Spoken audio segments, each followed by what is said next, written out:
Hi everyone, this is Sam, and I'm going to today to be talking about how to answer question 3 on paper 1. So question 3 is about structure, as you will remember. As I did a couple of weeks ago on question 2, I'm going to be using the Mr. Fisher text that you did for your assessment to go through this question. So you might want to have that with you. I put a copy in this week's lesson, so it's handy. Okay, so an overview. Question 3 is worth 8 marks, and it should take you about 8 to 10 minutes, of course, more if you have extra time. You'll be marked on finding the structural features, analysing them, that means saying why they're effective, and naming them, so using technical words such as foreshadowing and switching focus. So again, we're using the FAN technique that we did in question 2. So it's the same technique, but you're looking for different things in the text. So what people tend to do in question 3 is explain what's happened in the story, and we don't need to know that because we know. You don't retell the story. And an interesting way to think of it that might help you with this question might be to think, well, why is this here now? In other words, why has the writer decided to structure the text this way? Why have they chosen to build the story this way? Why have they chosen to introduce these structural features at this particular point in the story? So why is this here now? You might want to think to yourself. So you mustn't retell the story, and you mustn't write about language. What you must do is write about structural features, and here's a quick reminder of what they are. Focus shifts, maybe focusing on inner thoughts and then switching to the outside world again, zooming in and out, so maybe having a wide view of something and then narrowing your focus down to something specific. Motifs, so repetitions of ideas, returning to the weather, for example, not repetition of words. Repetition of words is a language feature. Flashbacks and flash forwards, so what happened in the past, what might happen in the future. Beginnings and endings, is there a cyclical structure? You can also call that a circular structure. It just means going around in a circle, so going around in a cycle. So does the story begin and end in a similar sort of place? Or has the story moved on? Introduction of characters, foreshadowing, that means hinting something bad's going to happen, and shifts in time and place. So we talked about time already, but shifts in place. Do we move from one place to another? If you remember in When Did You Last See Your Father, we moved from the living room to the father's study, which was quite significant and interesting. So first of all, you need to find the structural features in the text. Now you're looking at the whole of the text. In question 2, you just look at a specific part of the text, but in question 3, you're looking at all of it. And very often there's something quite obvious, an obvious structural feature that you can refer to.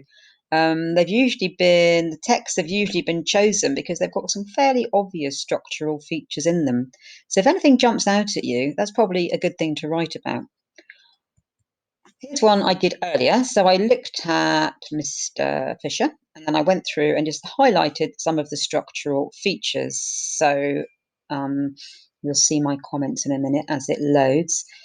So I looked at how it began. How did this piece begin? And it just starts by painting.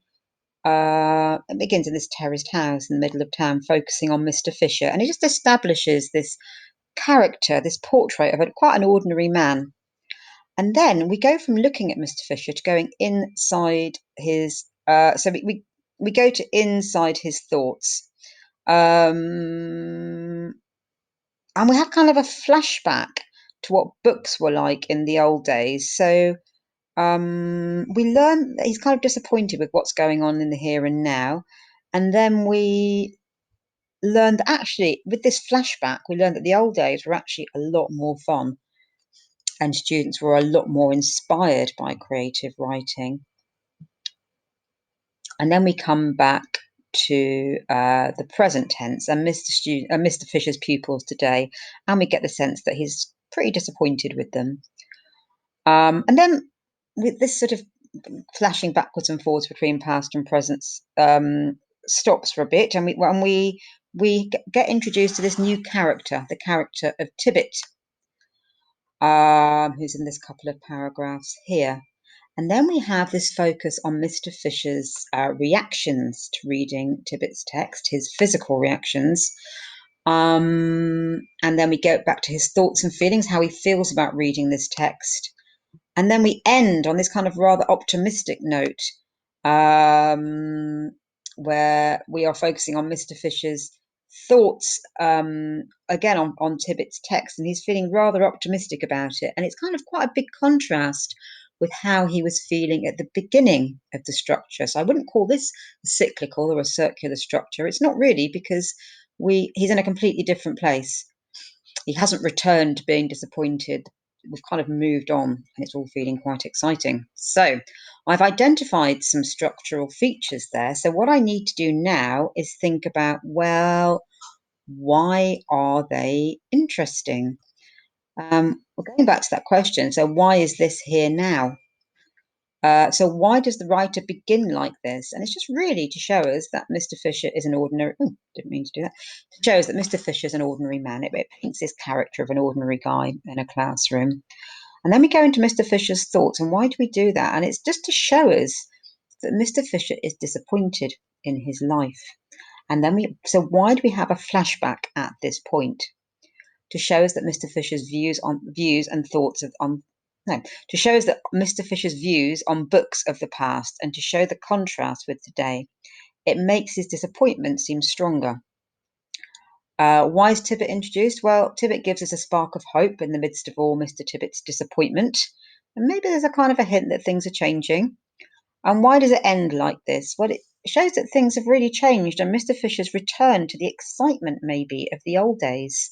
So it's kind of a contrast with the disappointment at the beginning. So I've got all those thoughts, and I've written them up into this answer. I'll read it out. If you don't want to hear me read it out, fast forward. You can read it for yourself. But anyway, I will. So the source begins by focusing on Mr. Fisher. We can visualize him in a domestic setting, his small terraced house, and also his workplace, a form room at school, giving us a picture of an ordinary man. The focus then narrows to his thoughts on teaching and how disappointed he's become. This is shown by switching between the present and the past. First, we learn that this school term has been disappointing because he's struggled to engage his students' interest. Then there's this flashback in the middle of the text, referring to the old days, followed by Mr. Fisher remembered. This heralds a flashback to a previous time. He describes a colourful past filled with students whose imaginations soared. His thoughts then return to the present time, and everything is now in black and white, and the reader understands how disillusioned Mr. Fisher's become with teaching. So I've really focused here on this contrast between past and present. We're then introduced to the character of Tibbett, who shows us that there may be some light after all, and provides a beacon of hope in the midst of Mr. Fisher's disappointment. There was a spark that deserved attention. And we end on a note of hope that something entirely original has been found in Tibbitt's writing. This is a big contrast with the beginning of the piece and leaves us wanting to find out more. So you'll notice throughout this that I've put quotes from the text. You always need, when you're finding your evidence, you always need to put the quotes in to show the examiner that you've found the relevant bits. I'm going to put this on the classroom, by the way, in a Google Doc. So to summarise, again, you're finding the relevant structural features in the text, and you must use quotation marks when you're quoting from the text. You're analysing, you're saying why the structural feature is interesting, and you're naming that structural feature. You're saying what it's called. It's called zooming in, foreshadowing, or whatever. It doesn't have to be that technical. You can just say the text begins like this, and that counts as language. That counts as technical language. Just some key sentence starters. You can start with these sentence starters here. At the beginning of the extract, the writer focuses the reader's attention on the impact of this is. In the second paragraph, the focus switches to the impact of this is. Structure initially is used to, one way structure has been used is to the contrast created. This character shows us that. You could say things like the writer zooms in on this. These are just some sentence starters to get you going if you feel a bit stuck. Just a few tips, just to recap. Don't write about language. We don't want to hear about similes in this question. Don't retell the story. Try and imagine that the writer is holding a camera. And why have they chosen to show you these details at this particular time? Why have they revealed these details at this time? And crucially, Why does this make the text more interesting for you? How does it make the text more interesting for you? Why has this character been introduced now? Or why have we focused on this now? Don't just say general things. She starts like this because it's interesting for the reader. That could be said about anything. Why is it interesting for the reader? Why is it interesting for the reader? Oh, I've misspelled interesting. I'm sorry. I'm going to put slides of this video up so you'll be able to see everything with the right spelling, with the right